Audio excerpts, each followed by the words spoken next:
নমস্কার, কেমন আছেন সবাই? আশা করি খুবই ভালো আছেন, আমিও খুব ভালো আছি। আজকে বারটি হলো শুক্রবার, ইংরাজির ২১ তারিখ আর বাংলার ৬ তারিখ। সকাল সকাল ঘুম থেকে উঠে ব্লগটি শুরু করে দিই। সকালবেলা ঘুম থেকে ওঠার পর আমার প্রধান কাজটি হলো কি জানেন? এই জানালা দরজাটি খোলা। ভালোও লাগে বেশ জানেন। জানালার দরজাটি খোলার সাথে সাথে সূর্যের আলোতে ঘরটা যখন আলোকিত হয়ে যায়, সেইটিতেই মনটা অনেক ফ্রেশ হয়ে যায়। আজ প্রায় ১৭-১৮ দিন পর সূর্যি মামার দেখা পেলাম জানেন। এই ১৭-১৮ দিন ধরে তো শুধু বৃষ্টি আর বৃষ্টি। এই যে গেল বৃহস্পতিবার, এর আগের বৃহস্পতিবারে এত বৃষ্টি হয়েছিল, ঘরের মধ্যে ১ হাঁটু করে জল জমে গেছিল জানেন। তখন তো আর ব্লগটা শুরু করিনি, না হলে আপনাদের সঙ্গে শেয়ার করতাম। যাকগে, সেসব কথা বাদ দিন। আচ্ছা বলুন তো, আজকে আপনাদেরকে বারের সঙ্গে কেন ডেটটা শেয়ার করলাম? আচ্ছা, কারণটা আমিই বলে দিচ্ছি। আজ থেকে আমি ব্লগ শুরু করলাম, এটা আমার ফার্স্ট ব্লগ। এর আগেও এই চ্যানেলে আপনারা কমেডি ভিডিও, হ্যাক ভিডিও পাবে। এই চ্যানেলটিতেই আমি আবার ব্লগ ভিডিও দিতে শুরু করেছি। কারণ কি জানেন? কারণ আর কিছুই না, কারণ এই চ্যানেলটি আমার কাছে এত প্রিয়, অনেক ভালোবাসা দিয়ে এই চ্যানেলটিকে আমি তৈরি করেছি। যখন আমি এই চ্যানেলটিকে বানিয়েছিলাম প্রায় আজ থেকে ৩ বছর আগে, তখন আমি ভেবেছিলাম আমার এই চ্যানেলটিতে শুধু আমি কমেডি ভিডিও ছাড়তে থাকব। কিন্তু বিশ্বাস করুন, কমেডি ভিডিও একার দ্বারাই শ্যুট করে ছাড়া আমার পক্ষে সম্ভব হয়ে ওঠে। তাই আমি ভাবলাম আমার দৈনিক জীবনের কাজকর্মটা আপনাদের সঙ্গে ব্লগ হিসাবে শেয়ার। আমি কিন্তু আমার চ্যানেলের নাম বা ক্যাটাগরি কিচ্ছু চেঞ্জ করিনি। আমি ভেতর থেকে ফানি ওম্যান, শুধু সংসারের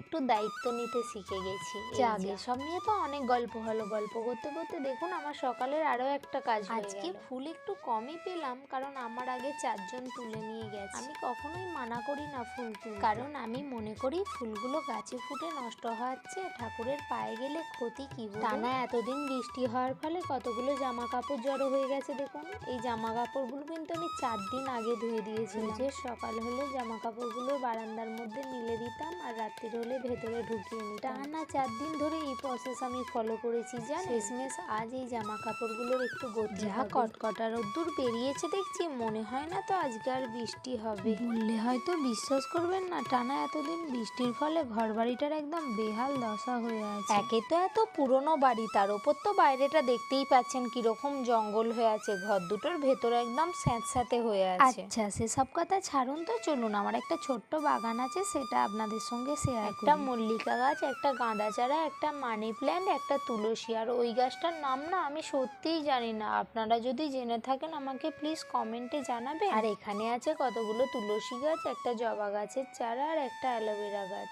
এই জবা গাছের চারাটা না আমি জঙ্গল থেকে তুলে এনেছি। তখন দেখে ভেবেছিলাম জবা গাছেরও আবার চারা হয়। জবা গাছ তো জানি ডাল ভেঙে বসালেই হয়ে যায়। যারা আবার এই কাগজের টুকরোগুলো দেখে ভাববেন না আমরা চারপাশটা নোংরা করে রেখেছি। আমাদের পাশের রুমে যেই মানুষটা ভাড়া থাকে সেই মানুষের এই কাগজগুলো। ওই যে বললাম না ঘরেতে জল ঢুকেছিল, ওনারও ঘরেতে জল ঢুকেছিল, ঢুকে সব কাগজগুলো ভিজিয়ে দিয়েছে। তাই এতদিন পর রোদ্দুর উঠেছে তো রোদ্দুরেতে সব শুকাতে দিয়েছে। কথা বলতে বলতে দেখুন কখন রান্নাঘরের দিকে চলে এসে দেখি আমার বর আমার জন্য অনেকটা কাজ এগিয়ে রেখেছে। সবজি কেটে রেখেছে, বাসন ধুয়ে রেখেছে, এমনকি ডালটাও বানিয়ে রেখেছে। দাঁড়ান, ও তো এতটা করেইছে, আমিও বরং একটু কাজটা এগিয়ে রাখি, বাসনগুলো একটু গোছ করে। ওর কাজের ফাঁকে যতটা সময় পাই সেই সময়টাতে আমাকে এরকম হেল্প করে জানেন, আমার তো বেশ লাগে। ও দাঁড়ান, আপনাদিকে তো বলতেই ভুলে গেছি, ওর সকালের ডিউটি কি জানেন? থেকে উঠে ওর জন্য চাটি করা, এটাই ওর সকালের ডিউটি। চা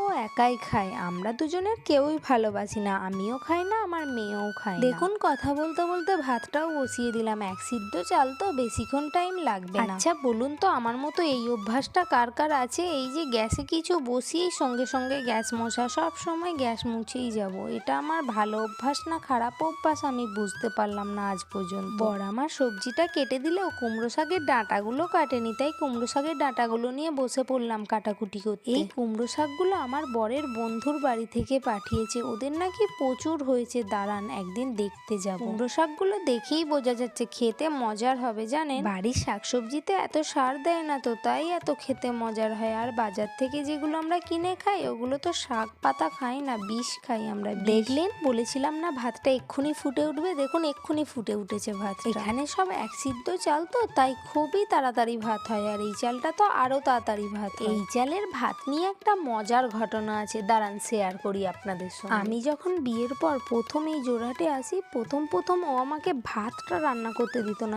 সবজি আমাকে বানাতে দিত, ভাতটা কিন্তু বানাতে দিত না। তখন বেশ কয়েকদিন পর আমি ওকে বললাম, আমি সবজি যেহেতু বানাতে পারছি, ভাত কেন বানাতে পারবো না, আজকে আমি ভাত বানাবো। তখন ও আমাকে বললো না, পারবে না। এই যা কারেন্টটা চলে গেল, দেখলে? যাক, কাজের শেষে তো কারেন্টটা গেছে, ভালোই হয়েছে কারেন্টটা, যে এই সুযোগে আমি মাছটা কিনে নিয়ে চলে আসি। হ্যাঁ, তারপর যেই কথাটা বলছিল, তখন আমি ওকে বললাম আমি আজকে ভাত বানাবো বলেছি, বানাবো। তখন কার্তিক আমাকে বললো ঠিক আছে, ভাতটা খুব তাড়াতাড়ি হয়ে যায়, খুব সাবধানে বানাবে, বলেও কাজে চলে গেল। আমি ভাতটা বসিয়ে দিয়েছি, দিয়ে ভেবেছি হয়তো আমাদের ওখানের মতো সেদ্ধ চাল, একটু টাইম লাগবে। ওমা, তারপর যখন নাবাতে গেছি দেখি ভাত আর ভাত নেই, আটার মতো ঘেঁটে গেছে। আমি তো ভয়ে মরছিলাম যে কার্তিক আমাকে এসে কি বলবে। দেখলাম ও এসে কিছুই বললো না, শুধু আমাকে বললো আমি বলেছিলাম না তুমি পারবে না। এখন ভাত করাটা অনেকটাই শিখে গেছি, তবুও মাঝে মাঝে অনেকটাই গন্ডগোল হয়ে যায়, কখনো কখনো এগিয়ে যায় ভাত। এখনো অনেক কিছু শিখছি, পরবর্তীতেও শিখে যাব। যেমন এখানের ভাষা, এই আসামের ভাষাটা না আমি 3 বছর ধরেও শিখে উঠতে পারলাম না। চেষ্টা করি একটু একটু বাইরে বেরোলে বলার, কিন্তু পারি না, আর কি করবো, হিন্দিতেই কাজ চালাতে হয়। এই ভাষাটা নেই, বারবার বাজারের দিকে বেরোই যাতে ভাষাটা একটু শিখতে পারি। এই যেমন এখন মাছ কিনতে এসেছি, কার্তিক ঘরে থাকা সত্ত্বেও আমি বাজারে মাছ কিনতে এসেছি, কারণ আমার এরকম দাম দর করে মাছ কিনতে প্রচুর ভালো লাগে। যেমন এই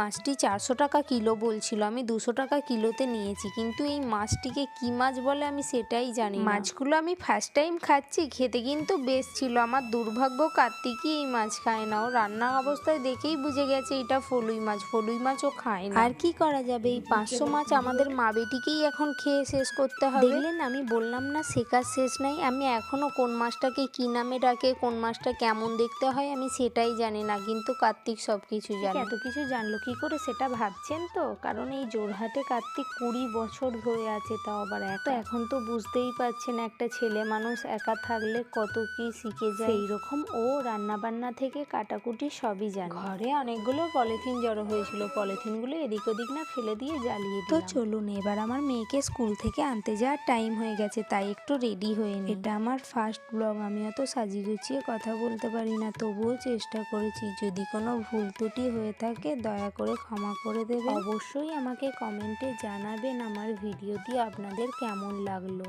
তো আজকের মতো ব্লগটা এখানেই শেষ করছি। আমার ব্লগটা কেমন লাগলো অবশ্যই কমেন্টে জানাবেন। ভালো থাকবেন, সুস্থ থাকবেন। আমার ভিডিওটা ভালো লাগলে একটা লাইক করে দেবেন।